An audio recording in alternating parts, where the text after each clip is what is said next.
Primetime Local News, serving the Lakeland and Midwest regions. Good evening, welcome to Primetime Local News. I'm Jasmine King. There are 5 new cases of COVID-19 in Saskatchewan. 4 of the cases are in the far north and 1 is in the Saskatoon region. 95 cases are considered active and 643 have recovered. 3 people are in hospital, 1 in Saskatoon and 2 in the south. Canada Day will be different this year, but the city is hoping to keep residents feeling patriotic with virtual events. Jace Mackey has more on what the city has planned for Canada Day 2020. When COVID-19 forced the city of Lloydminster to cancel this year's Canada Day, the city events department started looking at new ways residents could celebrate Canada's 153rd birthday.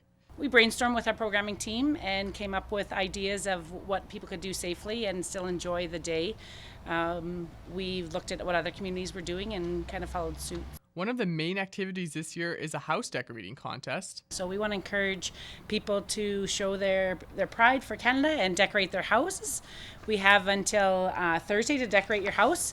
At the end of the week, the top 5 will be posted online for residents to vote for the best house. The city will also be releasing a map with all the decorated houses so people can drive by them all to enjoy the decorations. One of the other main activities is a citywide scavenger hunt. There'll be Canada flags placed on 24 landmarks in Lloydminster, and we'll give you 24 hints, and you'll get to spend a week traveling around Lloydminster finding these landmarks, and families can take a picture of 5 or all 24 of them and send them in, and they can be entered in to win. The city has also put together an activities kit full of everything from bingo to recipes. Most of the activities take place over a week to give as many people as possible a chance to take part. We've spread it out so that you can enjoy the week and everybody's not at the same location at the same time. Residents are encouraged to keep an eye on the city's social media on July 1st as there'll be more events taking place. For more information, visit lloydminster.ca/Canada Day. Jace Mackey, Primetime Local News. The Lloyd Mall is teaming up with a local artist to create a mural in support of essential workers in Lloydminster.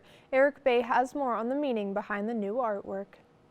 Brandy Hofer was approached by Lloyd Mall to create the mural for the community, and she jumped at the chance to show her support the best way she knew how, through art. I said, yes, I'd love to be a part of that. I've been wanting to, do anything I can, and it was kind of at a standstill for me. I'm like, I'm not sure what I can do. So when they approached me, I'm like, that sounds wonderful. I'm so thankful they included me. Meant to bring the community together, residents were also asked for help by saying what brought them hope throughout COVID-19. Those messages were then used in the mural.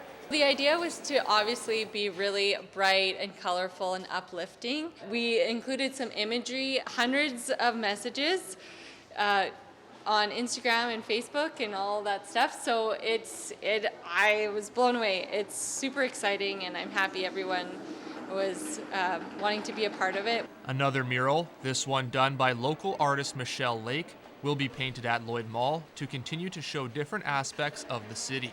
We really wanted to use both of our local popular artists. They're both very well known in Lloydminster.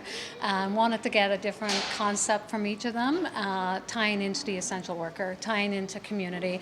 So Michelle's she's famous for her angel wings, so she's going to do something with her angel wings and representing again the community and all of the different essential workers out there and how we've all come together. The current mural can be found at the entrance by Pearl Vision. Lake's mural is expected to be done in July. Eric Bay, Primetime Local News. This past weekend, a local woman and her family held a fundraiser for the Canadian Cancer Society. We have more on how they incorporated a triathlon into the fundraiser. I just kept thinking, I want to do something with my training and I want to help everybody. And on Saturday, Pam Rollheiser did exactly that. She held a cancer fundraiser for the Canadian Cancer Society in a unique way as she tied it in with one of her main passions. I decided I would run a triathlon and encourage people to donate, and as they donated, the distance that I was going to run went up. So I started out at $2,000, and I said if I get $2,000, I'll run a sprint distance. So that would be It was about a 15-minute swim and then a 20-kilometer bike and then a 5-kilometer run. And every $1,000 after that, I upped the ante kind of thing, so I was going farther. Cancer has touched many people in Rolheiser's life, including her friends and family, which gave her the idea to do this fundraiser. It was kind of a natural one for me to go to. I know through COVID there's lots of people that have been in need. A lot of these organizations like the Cancer Society have had their fundraisers cut, so they were very, very excited when I came on board to come up with sort of a new way to do a fundraiser. Rolheiser's family also participated in the fundraiser as her daughter cut off her hair to donate it for Wigs to Cancer, and her son participated in the form of walking. I was hoping to do the Relay for Life this year, actually, and I had said that I was going to walk the entire time. So what we did was my mom raised money for this, and so what I said was for every $1,000 that is raised, I will walk for an hour. So right now we have raised almost $4,000, so I will be walking for almost 4 hours. In the weeks leading up to the fundraiser, Pam says she had many people reach out to her. The number of people that have come out and talked to me, given me encouragement, told me stories about their lives, about their fight with cancer. It has just touched me so much, so I decided to definitely do the 4,000 level, actually a little bit more than what I'd said for 4,000. On Saturday, they reached their goal of $4,000, but the donations are still open for anyone who wants to support their fundraiser. Jasmine King, Primetime Local News. It is time now for this week's retrospect. Here's Blake Nath.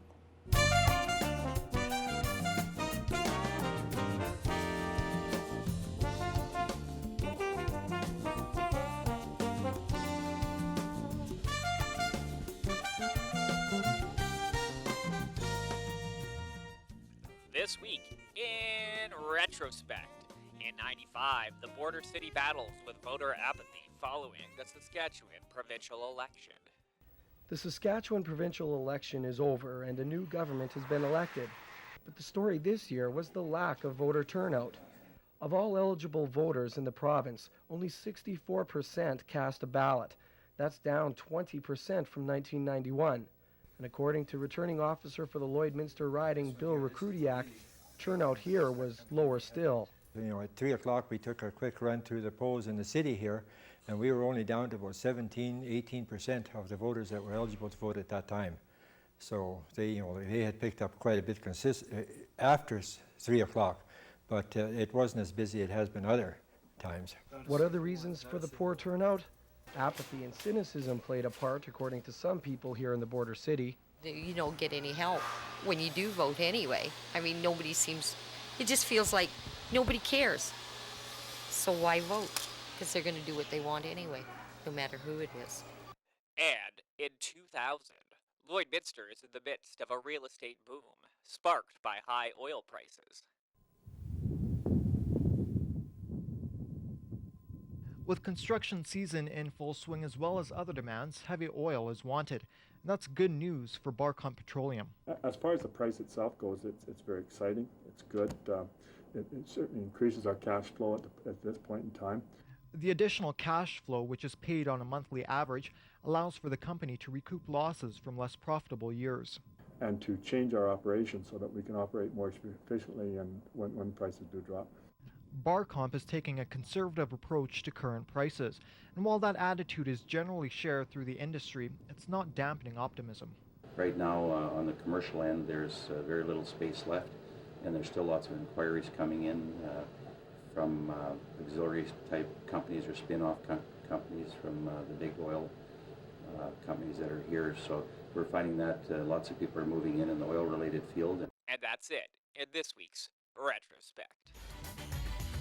Retrospect this week is brought to you by Webb's Ford. Worth your while to drive the extra mile. Webb's Ford in Vermilion. Now we'll take a look at your egg prices.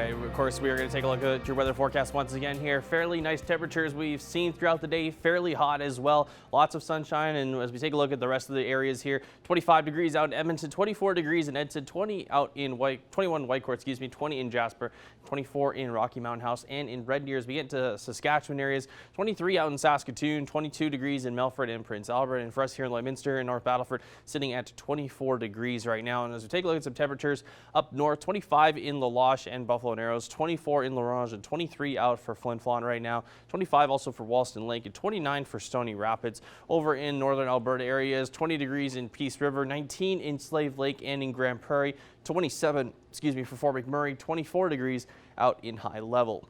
Now, as we take a look at southern Alberta and Saskatchewan, 26 degrees in Medicine Hat and in Lethbridge, 23 for Calgary right now, 24 for Coronation, and 20 degrees out in Banff. Kindersley also sitting at 24 degrees, 22 degrees out in Moose Jaw and Swift Current and Regina, 21 in Estevan, and 20 degrees for Yorkton. Now, as we take a look at some temperatures across the country, a lot of sun and cloud mix there in Regina, as we talked about how they're sitting at 22 degrees currently right now, 20 out in Winnipeg right now with some cloud coverage, 29 in Toronto with some showers, 32 in Quebec City with cloud coverage as well. So as we see out east, lots of cloud coverage in those areas. Halifax sitting at 22 degrees, St. John's sitting at 14 degrees right now, so a little bit cooler than what most of the country is seeing right now. As we move out west there, Yellowknife up north sitting at 23 degrees, Whitehorse sitting at 15, Vancouver sitting at 19 degrees with cloud coverage in Edmonton. Mostly clear skies there with that high of 25 degrees with mostly sun and, like I mentioned, a few clouds. So as we take a look at temperatures for tomorrow, we will get a little bit warmer, sitting at 28 degrees for our daytime high, along with Maidstone as for other 28 degrees, 27 in Vermilion and Marwayne, 26 for Vegreville and St. Paul, 25 in Edmonton, 24 degrees for Lac La Biche, and 30 degrees for both Provost and Macklin tomorrow. North Battleford will also see 28 degrees tomorrow. Meadow Lake and St. Walburg sitting at 27 degrees as well. Green Lake sitting at that 27 degree mark as well. 26 out for Isle Cross as well for tomorrow. So here's a look at the next 7 days. So we could see a 60% chance of some showers tomorrow, and then heading into Wednesday, we could see close to 70% chance of some showers. The daytime high of 19 degrees. 24 on Thursday as we get mostly sun and cloud mix there, and then it gets a little bit cloudier on Friday. Once again, a daytime high of 24 degrees. 60% chance of some thunder showers on Saturday with the daytime high of 19, and then 18 on Sunday. We should see a little bit of a break from the rain, and then we go back to another high of 18 degrees on Monday. We could see a 61% chance of some thunder showers. So we are going to see a fairly warm week, but also a possibility of some showers throughout many days of that week. Average usually around 21 degrees for our daytime highs and averaging around 9 degrees for our daytime low. But that is a look at your 7-day forecast. We'll have more primetime local news coming up after the break.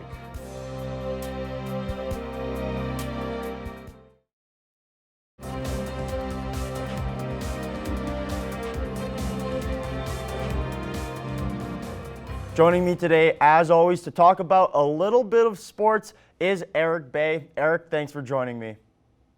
Hey, always a pleasure to start off the week with this. Now, Eric, last week there were some splashes in the NHL, and not just COVID news. For once, there was some actual hockey news going on. The Buffalo Sabres fired their general manager, Jason Botterill, in a move that most people did not see coming, especially after the owners of the Buffalo Sabres had said that he was their guy. What do you think of this move? Well, no kidding. Nobody saw it coming. As you mentioned, he was basically guaranteed his position for at least another year. But, I mean, Jack Eichel there, he made some comments. And obviously when your star player, the face of your franchise, the guy who was second to Connor McDavid in the draft, is speaking up there, your captain, you're obviously going to take notice and listen. So, to be honest, it doesn't really surprise me. Obviously, for the last few years now, Jack Eichel's been fairly unhappy with the way the team has been going. Obviously, some struggles missing the playoffs, including heartbreaking fashion this year in the 24-team race, missing it by 3 points with one less game played than Montreal. So obviously a tough pill to swallow. I guess the only thing that maybe irks me about the move a little bit is just the fact that you mentioned there, the owner said, this is our guy, we're moving forward. And then, a few weeks later, it wasn't that long anyways, he's getting the axe. So it's just kind of a shady business deal to me, just from the sounds of that. But again, what can you do at that point when Jack Eichel is speaking up? When you have the star player saying something like Jack Eichel did and being as mad as Jack Eichel has been, obviously the owners want to keep him there. They want to put money in their own pockets. So they're going to keep Jack Eichel over Jason Botterill. They hired Kevin Adams, who's never had a general manager job or never really had a managerial job when it comes to hockey operations. What do you think about that, bringing in somebody brand new to a general manager position?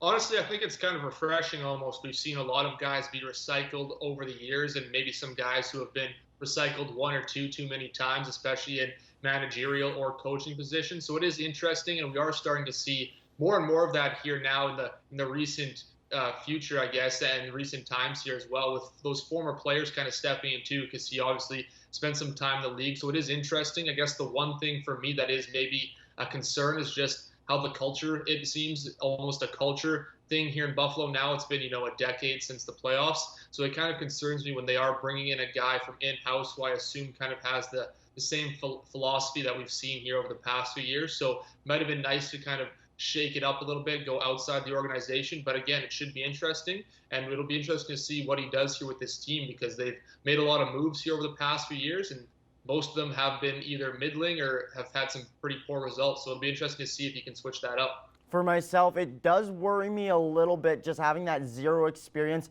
especially on a rebuilding team that's almost in no man's land. They're not quite at the start of a rebuild, but it has been 10 years. Something should start to progress. So that does worry me. He does have experience winning, however. As a player in 06 with the Carolina Hurricanes, he won the Stanley Cup. So there is that upside to him. I guess we'll have to see how things pan out. Joining Botterill leaving was also over half of their scouting staff, as well as their assistant GM and all of their minor league coaches. So a real culture change there in Buffalo. Moving along now, sticking with the NHL, 11 positive tests since June 8th rather, including NHL All-Star Austin Matthews. This has got to be a little bit of a scary thing for the NHL, especially with them looking to start up here pretty soon. Yeah, obviously this is the concern all along that we've been hearing when you are looking at the startup plans. And obviously this is not just impacting the NHL. We've seen NFL players, college football players, MLB players. So all over these different sports it's happening. And all these leagues are either trying to get started up or hoping to start in the fall. So again, really this is what you and I have talked about here multiple times in the past is it feasible to be starting hockey or baseball or football or anything like that? Because, all it takes is one. And obviously you look at a guy and say Austin Matthews there. You look at them, obviously, with his own team, just for that example as well. He's going to be training with them, working out. They're sweating, they're changing. It's close quarters, right? So if this was to happen, just one guy during this whole play-in thing, it could basically shut down an entire team, because I assume it wouldn't be just, held to one guy. It could be more guys on that team. And then if not just the guys on the team, you're also in close quarters with the guys you're playing against. I mean, guys are body checking, right? You're standing pretty much shoulder to shoulder off the face-off. Guys are leading in to take that draw. So that is the concern, is are we able to make a big enough bubble or a tight enough bubble for these guys to be safe and be able to continue and finish off the seasons? A couple weeks ago, we saw a couple Texas NFL teams between the Dallas Cowboys and the Houston Texans both get hit. And then there was a number of NFL coaches who said, football is a sport that you can't socially distance. You can't isolate somebody, especially while playing, getting hit each and every play. So it's something that I'm interested to see how they'll tackle this, and I guess we'll only have to wait and see. Eric, thanks for joining me. Always a pleasure having you on and talking sports. Yeah, looking forward to getting back in the studio again. But hey, weather's shining. Great to talk some sports.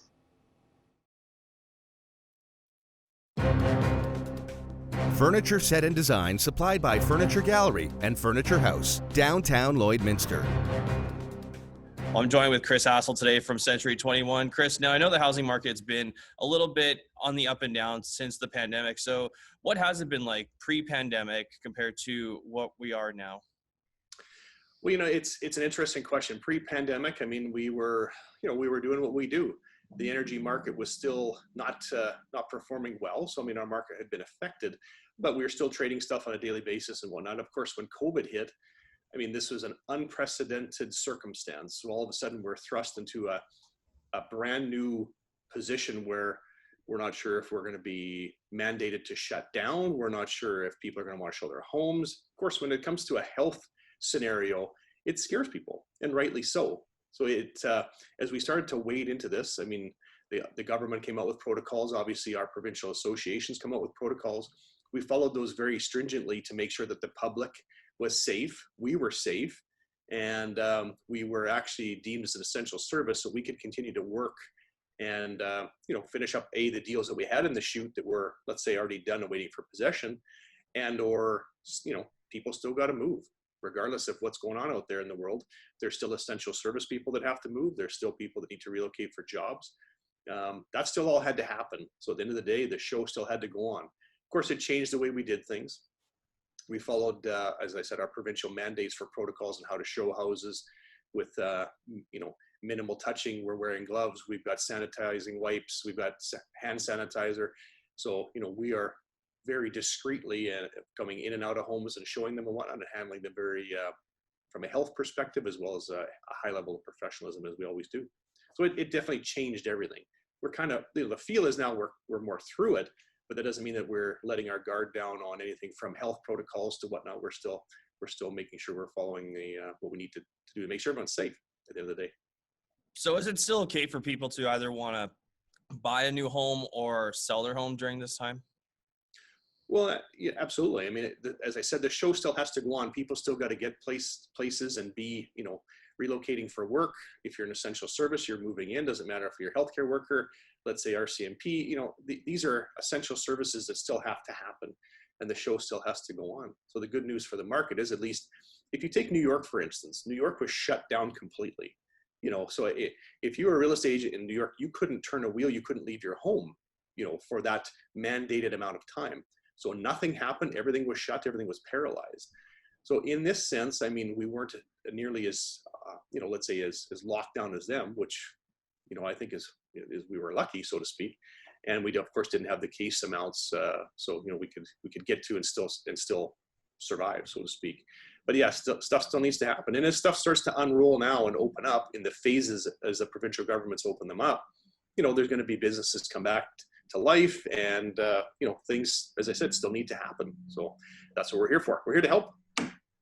And you mentioned with people and businesses, with many people, losing their jobs due to the pandemic, a lot of people have been doing either reverse or deferred mortgages. And just explain to the viewers, how that may work if people are watching that may want to do that with their own house. Well, if people, right off the hop, we had a lot of people reach out to their financial institutions and say, hey, can we get some deferred payments for a while? And depending on the financial institution, whether that be charter bank or credit union per se, I'm sure most people got what they needed handled or worked with their institution to make sure they could handle it. What's going to be the interesting part is when those payments start to kick back into gear again, is I'm hoping the job market is buoyant enough and people are back to work that they can start making their payments again.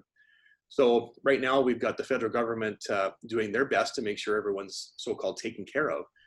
However, at some point in time, that federal money is going to stop flowing, and we need to get the job market back up and going, to get people out moving, doing what they do best, which is working, interacting, and also entertaining themselves and or spending some money. So that's how the wheel works, and when the wheel stops, it can have crippling effects. So we're yet to know what that effect might be or how hard it may or may not hit us. But come the fall, we're going to find out. We're going to know how many people are back to work, how many people are going to be able to take on the accumulation of what kind of got deferred, and then see if there is any fallout or what's going to happen from there. And lastly, just really quickly before we wrap things up here, in your professional opinion, do you think the market here in Lloydminster will, kind of get back to that normal as we kind of start to get back into that normal in Saskatchewan here? You know what? It's tough to say what normal is anymore.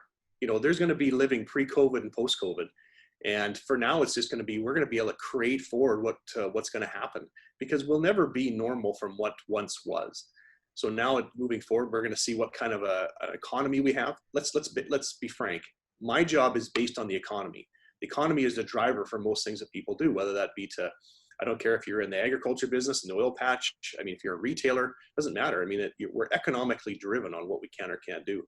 So our energy industry isn't out of the woods yet. I mean, they're definitely facing some headwinds and whatnot. We're starting to see stuff trickle back. The good news for us, though, I mean, we've seen historically low mortgage rates.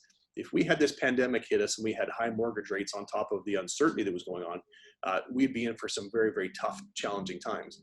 Not that there aren't challenging already, but that would have really hurt us. So, I mean, right now you can, some outfits are advertising, 5-year rates at, let's say, around 2%. I mean, to me, that's damn near free. So if you look at that, your cost of borrowing is cheap. It's a great time to get in. If you got a stable job, and you're able to service that debt, great time to get in. So we'll have to see what happens in the fall and towards the end of 2020. But right now we're cruising along, and after this COVID thing, we just got to take this day by day and week by week. Well, Chris, I really appreciate your time chatting with us and just kind of giving some insight on what the housing market could and possibly will be down the road. So thank you. Absolutely. Thanks for having me. Pleasure. All right, take a look at your 7-day forecast here. We are expecting to have some showers over the course of the next several days here, starting off possibly tomorrow with that 60% chance of some rain with a high of 28 degrees and even some thunder showers to follow suit. 19 degrees on Wednesday with that 69% chance of some showers. 24 degrees on Thursday with mostly sun and a few clouds there. And we get a little bit cloudier on Friday with another 24-degree daytime high. And then we could see 44% chance of some showers. 60% chance on Saturday with that daytime high of 19. 18 degrees on Sunday there, and also a high of 19 degrees for Monday with a 61% chance we could see some showers. Thanks for joining us for this edition of Primetime Local News. Have a great night.